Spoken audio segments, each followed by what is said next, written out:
C'est l'été sur RTL. RTL 7h50, Philippe Corbet, vous recevez dans ce studio le président du Front National. Bonjour Jean-Marie Le Pen. Bonjour. Après 2 nuits de violence à Grenoble, les policiers ont à nouveau essuyé ces dernières heures des tirs à balles réelles. Je suppose que comme la gauche, comme la droite, vous approuvez le déploiement massif des forces de l'ordre dans ce quartier de Grenoble? Oui, je trouve que c'est de la comédie. Pourquoi de la comédie? Parce que tout à fait évidemment, l'appareil sécuritaire de l'État n'est pas à la hauteur des risques qui vont se développer, bien évidemment. Le RAID, le GIGN, 300 hommes sur place, c'est à la mesure de ce qui se passe. Et si ça claquait comme cela dans 100 villes différentes, comme ce fut le cas en 2005, ou même 500, que se passerait-il? Qu'est-ce qu'il faut faire? Envoyer l'armée? À la vérité, notre appareil de sécurité, à la fois policier, judiciaire ou pénitentiaire, n'est pas à la hauteur des nécessités de la sécurité publique. Et par conséquent, il y a un moment donné, ça coincera.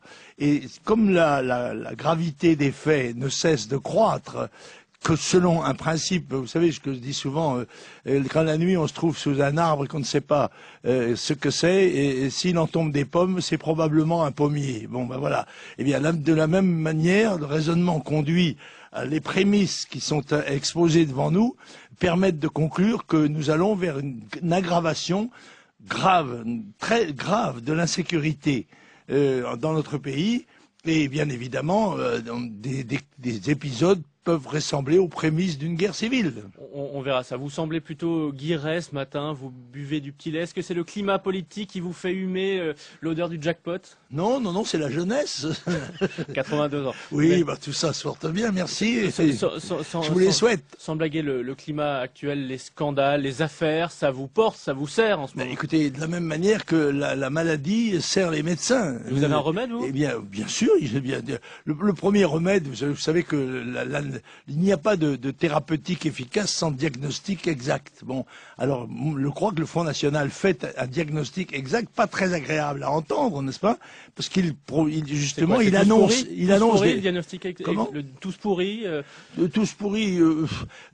C'était le slogan anti-parlementaire, mais le Parlement n'a plus aucune importance en France puisque 80% des lois ne sont pas votées par lui. Par conséquent, c'est une chambre d'enregistrement. Ça n'est pas autre chose. Donc il n'y a pas d'action anti-parlementaire. En revanche, ce qui est grave, c'est la rupture qui existe et qui est de plus en plus large entre le pouvoir et le peuple. Les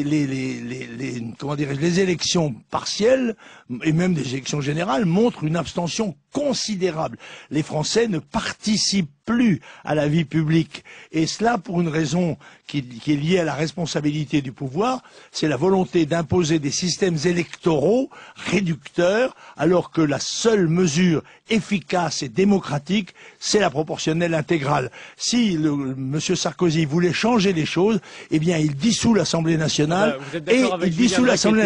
après avoir modifié la loi électorale et permis une représentation de tous les courants politiques français. Il faut que le peuple se sente impliqué dans la situation, faute de quoi le pouvoir capotera. Les Français découvrent ces jours-ci l'existence de micro-partis qui sont créés par des personnalités politiques, notamment des ministres, Laurent Wauquiez, Éric Woerth, pour financer de manière légale leur carrière politique à hauteur de 7 500 € par an.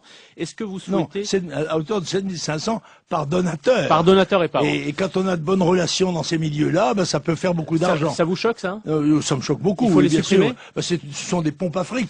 Alors, il y a que ce soit les gens qui sont au pouvoir, qui en bénéficient, alors qu'ils ont déjà tellement de moyens considérables, eh bien, il y a quelque chose de très scandaleux, et je crois que le peuple ne se trompe pas. Alors, la pompe à fric la plus efficace qui existe s'appelle le Cotelec. C'est une association de financement qui est domiciliée au manoir de Montretout à Saint-Cloud. 415 000 € en 2007, 140 000 € de plus que Nicolas Sarkozy. Ce sont des emprunts, ce ne sont pas des dons. Il n'y a pas de dons à la Cotelec. Ce sont des emprunts. N'est-ce pas? Ça ne rien. Ce sont des emprunts, en effet, destinés à financer nos campagnes électorales, puisque nous n'avons pas les mêmes relations avec les banques, ni avec les milieux d'affaires que les autres partis politiques. Nous sommes bien obligés d'essayer de survivre avec des moyens 100 fois inférieurs à ceux de nos concurrents. Si nous avions les mêmes moyens qu'eux, nous les battrions aux élections. Vous le redites encore ce matin sur RTL, Jean-Marie Le Pen, vous dénoncez les collusions entre Nicolas Sarkozy, l'UMP et les milieux d'affaires. Oui, j'ai vu qu'il avait été particulièrement applaudi en passant descend devant le premier étage du Fouquet's. Il paraît que les applaudissements étaient maigres sur le parcours, mais au Fouquet's, ça applaudissait ferme. C'est normal. Ça vous choque que des grandes fortunes financent de manière légale, des personnalités politiques comme Nicolas Sarkozy? Non, ça ne me choque pas, c'est banal, si vous voulez. Ce qui est choquant, c'est que ce qui apparaît est très peu de choses par rapport à la vérité, à la réalité.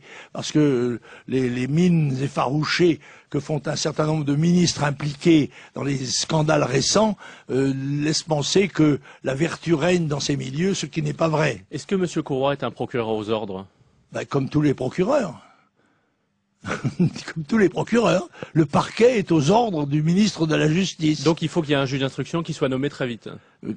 Oui, moi je suis pour le juge d'instruction, encore que je n'ai pas une confiance absolue dans un juge d'instruction, parce que c'est un juge d'instruction. Parce que je sais aussi que la magistrature obéit à un certain nombre de lobbies, et moi j'ai eu l'occasion, qui a été persécuté pratiquement toute ma vie, de rencontrer extrêmement peu de magistrats qui soient intègres et qui soient indépendants. Nicolas Sarkozy a annoncé la création d'une commission sur les conflits d'intérêts avec tous les partis. Est-ce que vous souhaitez y participer? Je ne sais pas souhaiter, je verrai bien si je suis invité ou pas.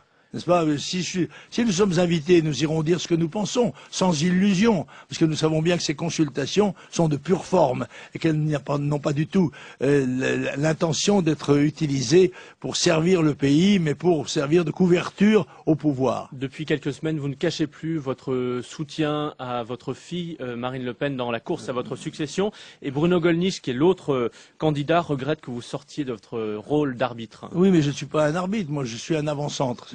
Par conséquent, faut pas s'étonner que j'ai fasse un choix qui n'est pas du tout dicté par l'amour paternel, mais par je crois, les qualités qui sont nécessaires dans la fonction pour laquelle ils sont l'un et l'autre candidats. Voilà. Quand on veut être pilote de Formule 1, il ne suffit pas d'être champion de natation. Donc Bruno Gollnisch, champion de natation, et Marine Le Pen, champion de Formule 1. Je sais pas si on peut dire ça, mais j'ai tout de même le droit de dire quelle est la personnalité qui me paraît la plus apte à remplir la fonction extrêmement dangereuse et fatigante qu'est celle de président du Front National. Il n'y a pas de doute. Président d'un parti d'opposition nationale, c'est quelque chose de très difficile. Jean-Marie Le Pen, qui va pourtant passer ses vacances avec Bruno Gollnisch au Japon, ça promet, était l'invité d'RTL. Pourquoi pas? Drôle de casting par moment en politique. Merci, messieurs.